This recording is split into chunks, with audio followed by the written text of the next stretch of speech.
കുടുംബവുമൊത്ത് താമസിക്കുന്ന വീട്ടിൽ അതിക്രമിച്ചു കയറി ആരുമില്ലാത്ത സമയം യുവതിയെ ദേഹോപദ്രവം ഏൽപ്പിക്കുകയും ദേഹത്ത് കടന്നു പിടിച്ച് അപമാനിക്കുകയും പാസ്പോർട്ട് മോഷ്ടിച്ച് കടക്കുകയും ചെയ്ത പ്രതിയെ പുളിക്കീഴ് പോലീസ് ഉടനടി പിടികൂടി.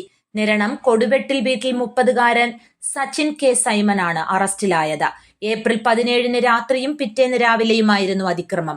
ആദ്യ തവണ വീട്ടിൽ അതിക്രമിച്ചു കടന്ന ഇയാൾ യുവതിയുടെ കിടപ്പുമുറിയുടെ വാതിൽ അടച്ച ശേഷം മുഖത്തടിക്കുകയും ദേഹത്ത് കടന്നു പിടിച്ച് കട്ടിലിൽ കിടത്തി കൈകൾ പിന്നിലേക്ക് വലിച്ചു പിടിക്കുകയും ഉപദ്രവിക്കുകയും മാനഹാനി ഉണ്ടാക്കുകയും ചെയ്യുകയായിരുന്നു. യുവതി ബഹളം വെച്ചപ്പോൾ ഇറങ്ങിപ്പോയ യുവാവ് അടുത്ത ദിവസം രാവിലെ 8 മണിക്കെത്തി അതിക്രമം ആവർത്തിച്ചു.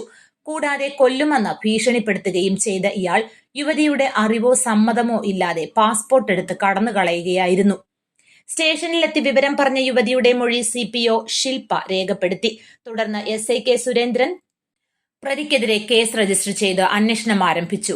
യുവതിയും പ്രതിയും മുൻപ് പരിചയക്കാരായിരുന്ന് അടുപ്പത്തിലായിരുന്ന ശേഷമാണ് ഇയാൾക്ക് ഭാര്യയും കുടുംബവും ഉണ്ടെന്ന് അറിഞ്ഞത്. തുടർന്ന് യുവതി ഇയാളിൽ നിന്ന് അകലുകയും വിദേശത്ത് ജോലിക്ക് പോകുകയും ചെയ്തു. അവധിക്ക് നാട്ടിലെത്തിയതായിരുന്നു യുവതി. SIയുടെ നേതൃത്വത്തിൽ വ്യാപകമായി നടത്തിയ അന്വേഷണത്തിൽ പ്രതിയെ ആലുംതുരുത്തിയിൽ നിന്നാണ് കസ്റ്റഡിയിലെടുത്തത്. ആലുംതുരുത്തി പാലത്തിന് സമീപത്തെ ബാർബർ ഷോപ്പിന്റെ ഉള്ളിലെ മേശയിൽ നിന്നും യുവതിയുടെ പാസ്പോർട്ട് കണ്ടെടുത്തു.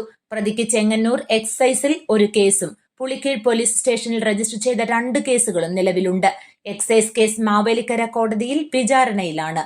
പോലീസ് ഇൻസ്പെക്ടർ അജിത് കുമാറിന്റെ മേൽനോട്ടത്തിൽ നടക്കുന്ന അന്വേഷണത്തിൽ SI കെ സുരേന്ദ്രനോടൊപ്പം ASI രാജേഷ്, SCPOമാരായ സന്തോഷ്, രവികുമാർ, അനീഷ്, CPO ജേക്കബ് എന്നിവരും പങ്കെടുത്തു. പ്രതിയെ കോടതി റിമാൻഡ് ചെയ്തു. News bureau, Thiruvalla.